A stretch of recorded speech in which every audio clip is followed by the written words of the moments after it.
I knew I was watching a corporate car crash in slow motion the moment Nathan Caldwell, our newly crowned CMO with teeth so white they could signal NASA, flipped through my quarterly strategy deck, sniffed, and said, "This is PowerPoint fluff. Not needs context, not could use clarification, just fluff." That deck was the result of 6 weeks of cross-team collaboration, 20 years of decoding market volatility, pricing elasticity, AI integration cycles, and investor pattern behavior distilled into what I thought was a damn elegant narrative. To Nathan, it was fridge magnet nonsense, like something his wife probably pins next to a drawing of a sun with sunglasses and the words, "Live, laugh, lead." He said it in front of my entire team, my analysts, people who had worked nights, burned weekends, and canceled trips to get that model watertight.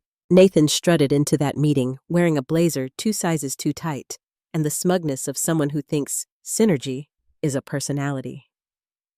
He looked like the human embodiment of a LinkedIn quote graphic. "Don't worry," he added, patting my back like we were fraternity brothers. "I'll lead the Sky Edge pitch. This thing needs vision." He didn't realize Sky Edge wasn't just a pitch. It was the pitch. Our $30 million crown jewel. A long-standing, complex AI procurement client, layered with hardware compliance and federal-level data infrastructure. The kind of account that could strangle a lesser firm in red tape and NDAs alone. Nathan didn't know that, because he didn't ask. He walked out with the deck in his pocket like a tech Moses carrying tablets from Sinai. I stood there with my team staring at me, their faces somewhere between pity and betrayal. Later that afternoon, I got the calendar invite. Sky Edge Q4 presentation. Roles assigned. I opened it. My role? Slide support only. Translation: shut up, make it look pretty, and don't speak unless the HDMI cable dies. I didn't lose it. Not externally. I've been in this game long enough to swallow demotions with a smile. But it wasn't the title downgrade that cut. It was the erasure. Sky Edge was my account. I'd onboarded them myself 6 years ago when their tech barely had legs. I'd flown red-eyes for compliance walkthroughs, handheld their CTO through a data breach at 2:00 a.m., skipped anniversaries and Thanksgivings for them. And now, according to Nathan, my job was to color code bullet points and click arrows. That night, I heard him in the break room laughing with a junior hire. "Sometimes you've got to put the old guard out to pasture," he joked, sipping his lemon-lime sparkling water like it was Dom. I didn't say a word. I went back to my desk, opened the bottom drawer, and pulled out a notebook with a worn leather cover and a frayed blue ribbon bookmark. On the inside cover, in neat gold embossing, Marissa C.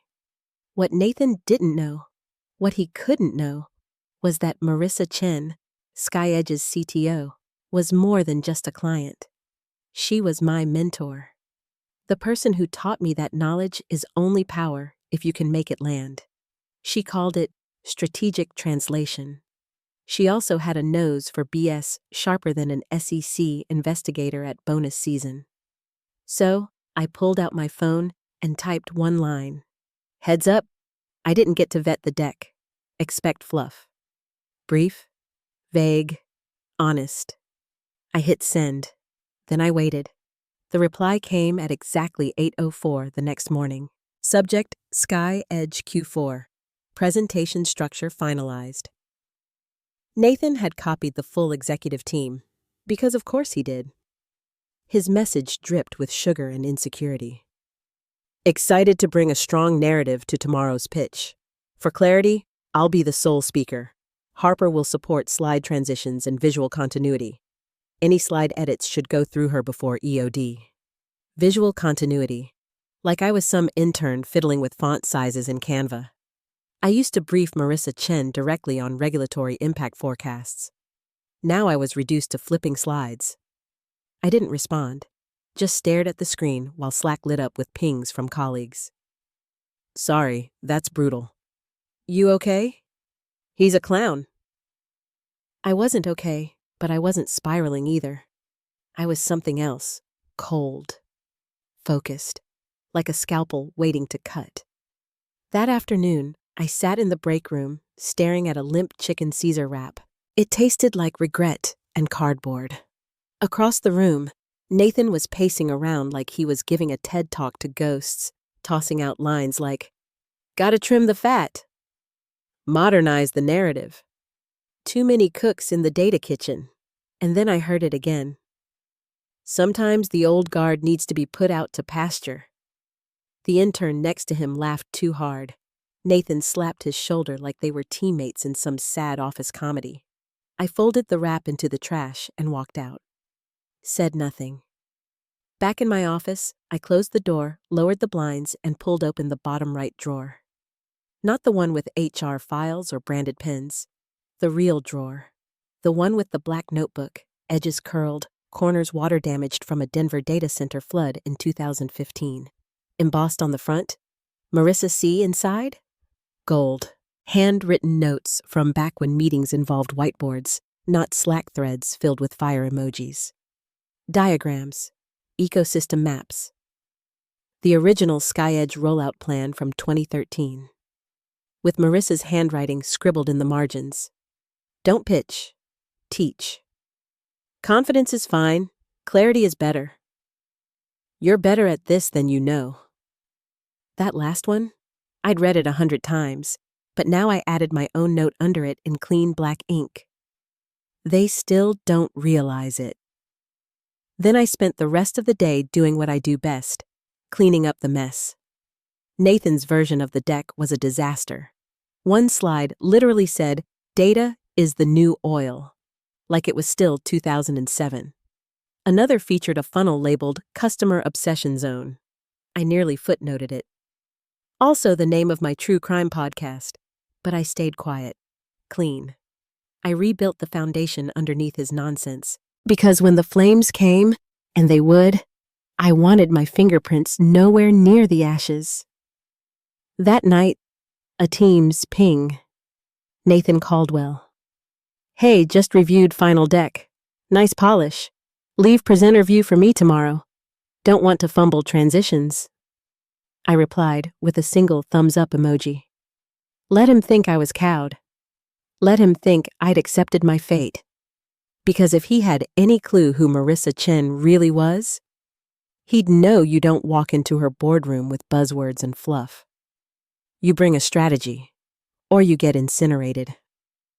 The first time I met Marissa Chen, I was 24, fresh out of grad school, still thinking a well-formatted pivot table was a form of leadership. She was already a legend, CTO of a Fortune 100 company, and infamous for cutting vendors off mid-call if they tried to mansplain latency. I was the new junior analyst on a disaster of a project named Next Wave Synergies, which is corporate speak for we promise something to the board and have no clue how to deliver it. No one wanted to present the prototype, so they shoved me forward because I smiled a lot. I fumbled through the intro, stumbled over the technicals, and almost said penetration bandwidth instead of network bottleneck. Right when I thought I was about to be buried in my own incompetence, Marissa raised her hand. "Stop," she said. Time froze. I waited for the axe. Instead, she leaned forward and asked, "You're talking like a white paper. What do you actually mean?" I blinked, then said, "If we don't fix the sync issue, the system crashes when more than 10 users log in at once." "Good," she said. "Then say that." She grabbed a marker and started sketching boxes, arrows, and loops on the whiteboard as I explained. It was the first time I realized that being smart wasn't enough. You had to translate complexity into clarity. When the meeting ended, she handed me her direct number and said, "Next time they ask you to do someone else's job badly, call me." And I did. Over the years, she became my compass. She didn't hand out hugs or, "You're doing amazing, sweeties," but she trusted me. She gave me real problems. Let me shadow contract negotiations. Watched me learn how to disarm executives with one pointed question. What problem are we solving exactly? One time in Atlanta, we spent 6 straight hours on a hotel floor mapping out a supply chain fix for a government client. She ordered fries, not salad, and cursed like a sailor when the data broke. When I finally got promoted to lead analyst, she sent a one-line email. "Keep your knives sharp. They're not done testing you." I still have it saved. Back in the present, I stared at Nathan's glittery pitch deck, what I had mentally dubbed the clown parade of charts. I thought of that Atlanta hotel room, Marissa dipping fries in ketchup, sketching solutions with the calm of a field medic. So I did what she trained me to do. No emotion, no panic, just strategy. I opened my phone and typed, "Brace for fluff. Wasn't allowed to vet deck." I hit send. 3 minutes later, a reply pinged in. "Noted." That was it. No emoji, no punctuation. But I could hear her voice in that single word. Flat, unreadable, and loaded like a chambered round in a boardroom revolver. I exhaled. The gears were in motion. My role was no longer damage control, it was battlefield prep. Let Nathan stride into that meeting with his dollar store charisma and LinkedIn manufactured confidence. Let him pitch synergy protocols and data future stacks like he invented the concept of metrics. Marissa would see through it by the second slide. And when she did, she'd remember who built the original model. She'd remember who spoke in clear language when everyone else was performing jargon karaoke. She'd remember me. The conference room at SkyEdge HQ felt more like a surgical theater than a boardroom. Stainless steel accents, filtered air, furniture that whispered wealth. Even the silence had a kind of NDA hush to it. Nathan Caldwell strutted in 10 minutes early, all toothy charm and handshakes. He wore his usual overconfidence like cologne, thick and choking. "Marissa!" He beamed, gripping both of her hands like she was a family friend he hadn't seen since the rehearsal dinner. "So thrilled to be here. Big vision today. Can't wait to disrupt together." Marissa Chen didn't blink. "Please. Sit." I was already seated at the far end of the table, laptop open, clicker in hand. My role? Supporting visuals and design continuity. Translation. Press the arrow key when Nathan raised his hand like a high school teacher asking for the next slide. He clapped once. "Let's talk vision." Slide 1 appeared, a gradient triangle labeled Innovation Stack 2.0. No numbers, no sources, just verbs in circles. Accelerate, optimize, transform. Slide 2, a timeline where revenue tripled, somehow. No explanation, no assumptions, just a fantasy curve. Slide 3, stock images of hands shaking in front of holographic charts. I glanced at Marissa. Her face hadn't changed. Expression blank, but her eyes tracking like a hawk. Jared kept talking. "Horizontal disruption vectors? Next-gen bandwidth loyalty?" It was like watching someone try to freestyle corporate jargon in a room full of people who wrote the dictionary. Then he got bold. "We believe your current analytics layer is underleveraged," Nathan announced. "Our internal estimates project a 4x ROI once we inject our proprietary synergy protocols." My fingers twitched. I nearly dislocated a rib trying not to laugh. Marissa adjusted her glasses. "Your projections are based on what dataset?" Nathan beamed. "We built an extrapolative model using a blend of sector benchmarks and sentiment index proxies." That was it. The flicker. The faintest, sharpest upturn at the corner of Marissa's mouth. Like someone who just caught a child trying to hide a broken vase behind their back. She nodded once. "Proceed." Slide 19. The 5 Pillars of Partner Synergy. It looked like a TED Talk, and a motivational poster had a baby in Microsoft Paint. Nathan's upper lip was sweating. The room was quiet in that dangerous way, where even your heartbeat feels too loud. Then came the ping. Private message. From Marissa. "He's clueless. Pulling the $30 million contract. Are you free for lunch tomorrow?" I froze. For a second, I forgot how to breathe. Then I looked up, face neutral, fingers still on the clicker. Nathan kept talking, unaware. He was swimming through his own word soup like it was brilliance. But Marissa? She wasn't watching him anymore. She was watching me. I tapped the arrow key. Next slide. Nathan bounced out of the boardroom like he'd just secured $1 billion acquisition. Nailed it, he declared to no one in particular as we stepped into the elevator. He slapped the mirrored panel like it was a teammate's shoulder pad. Marissa totally vibed with our vision. Did you see her nod at the ROI slide? Dead center bullseye? That's what clarity looks like. Then he turned to me, face gleaming with sweat-slicked confidence. And you? Solid clicker work, very fluid. Nice rhythm. I gave him a small, polite smile. Thanks. That was all I said. Inside, though, I was already building a 3-tier cake made of every dumb thing he'd said. I was icing it with his misplaced smugness and decorating it with the slow-motion fallout he hadn't even seen coming. As we passed the executive floor, Nathan caught his reflection in the elevator doors. He adjusted his collar, smirked, and said, "Let's get this baby into post-pitch mode. Loop in Brandon and legal. Time to scale this sucker." "Sure," I replied, peeling off toward my office. He kept walking, already on a call. "Hey, we're greenlit. Let's light this thing up." I shut my door behind me and sat down. Just breathed. 47 minutes later, I got an email forwarded from a friend in SkyEdge procurement. Subject: Emergency Internal Strategy Review. 2 p.m. Attached: a calendar invite. From Marissa's assistant. Attendees: SkyEdge Senior Brass only. I smiled. Just a twitch. The kind of grin you allow yourself when the knife hasn't landed yet. But the glint is turning heads. No message. No reply needed. This was the moment after the trigger's been pulled. Before the shot echoes. The air still. The blood not yet spilled. I closed my leather notebook and slid it back into the drawer. The next 48 hours would be surgical. Marissa wasn't a wrecking ball. She didn't flip tables. She didn't post angry rants on LinkedIn about toxic leaders.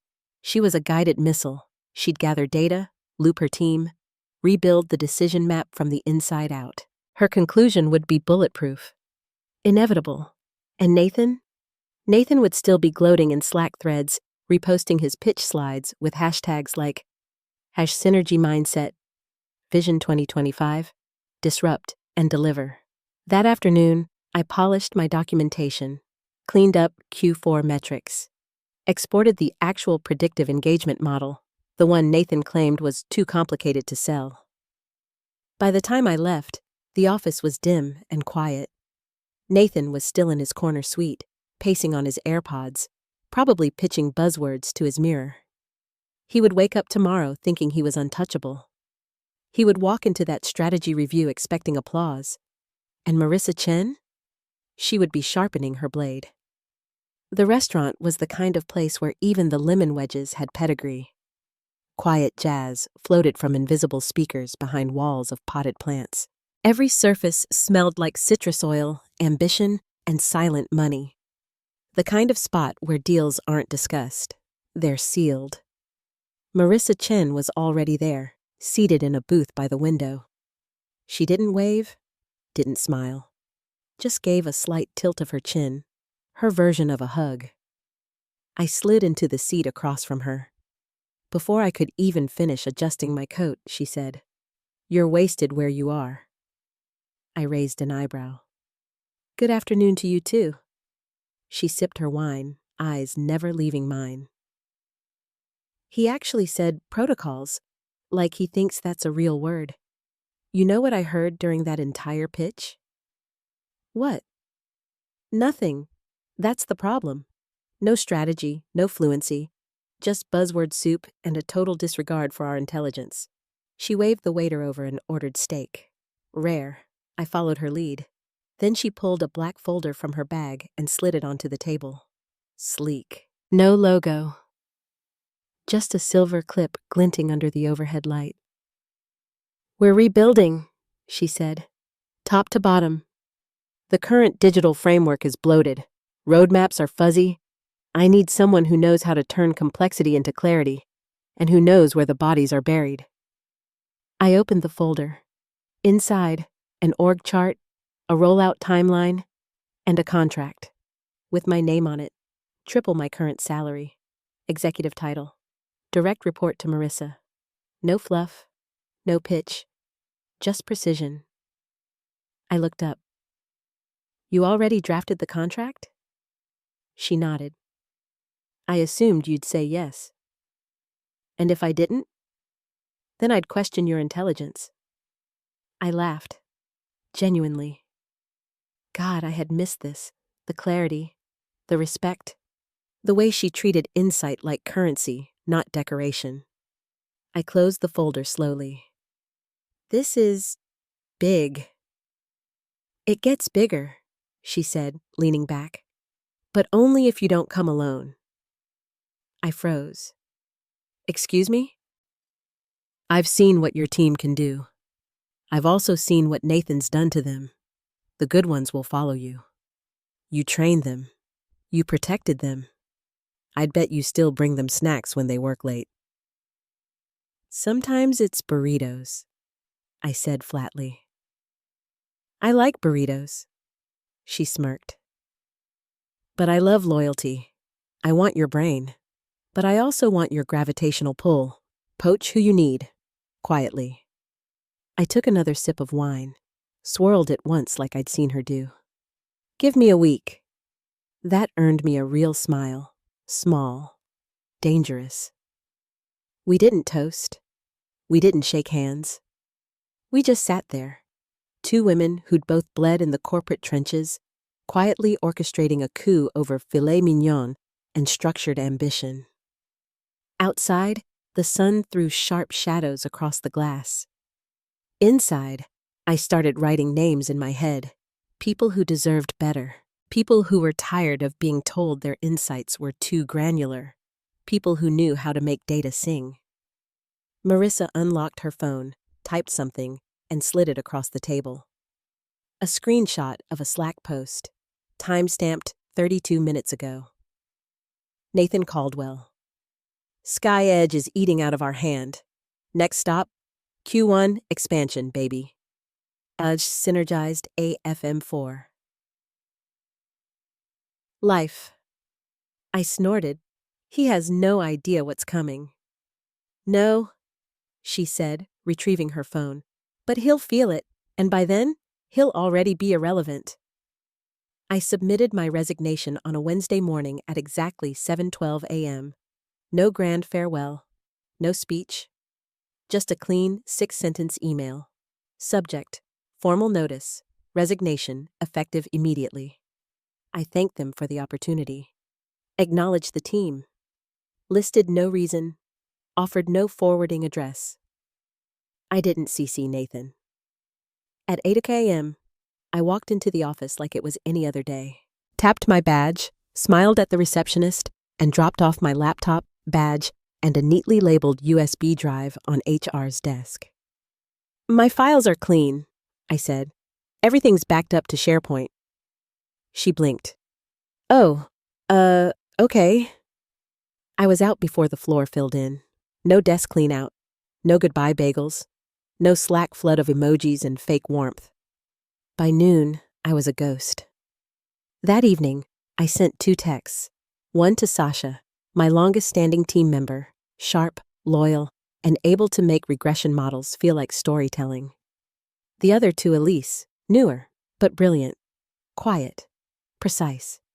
The kind of person who spotted system vulnerabilities like constellations in static.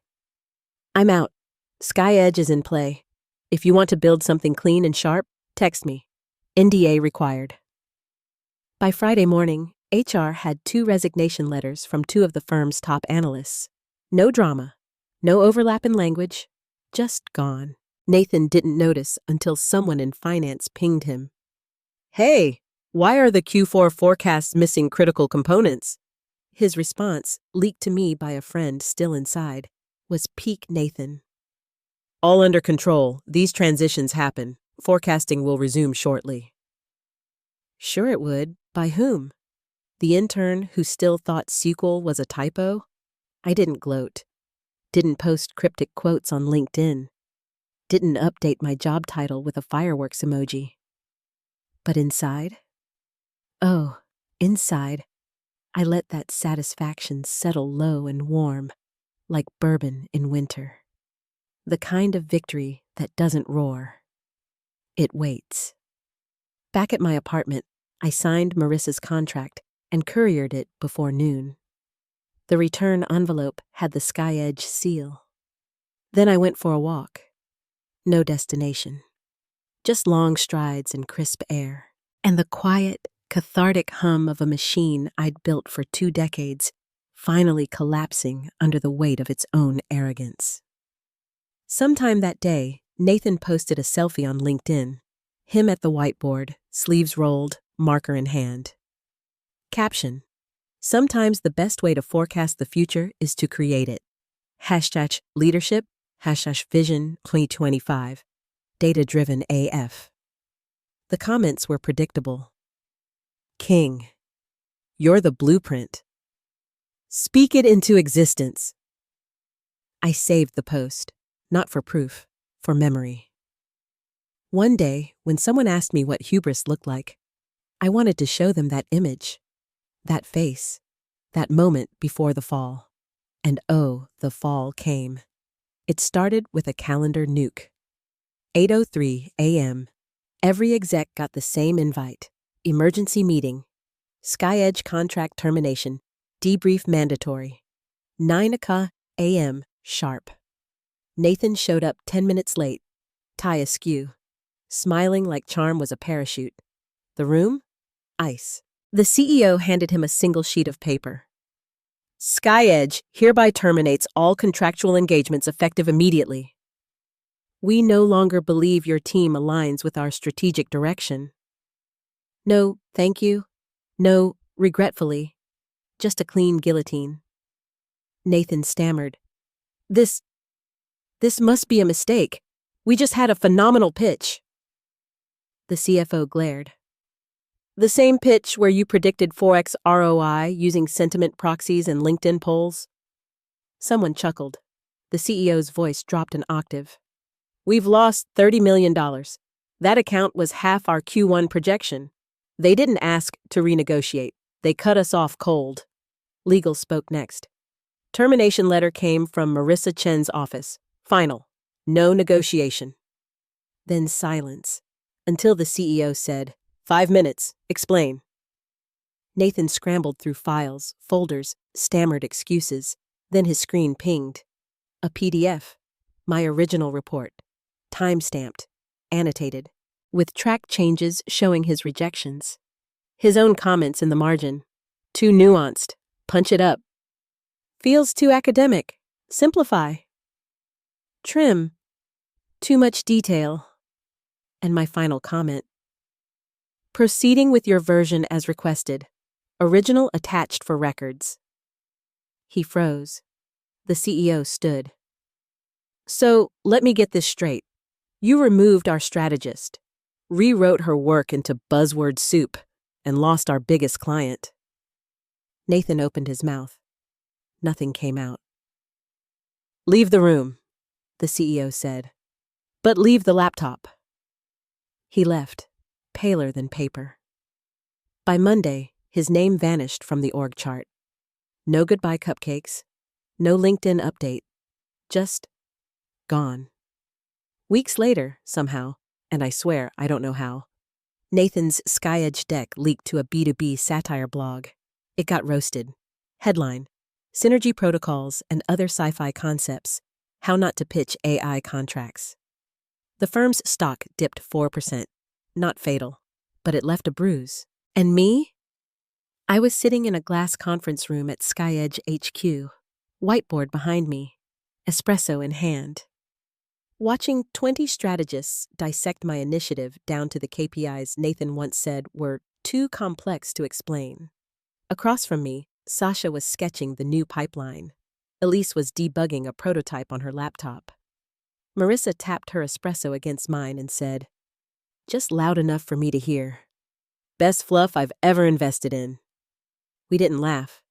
We didn't need to. Outside, the sun dipped low over the skyline. Somewhere, Nathan's nameplate probably sat gathering dust in a drawer nobody wanted to open. And me? I was exactly where I was always meant to be. Silent, respected, unbothered.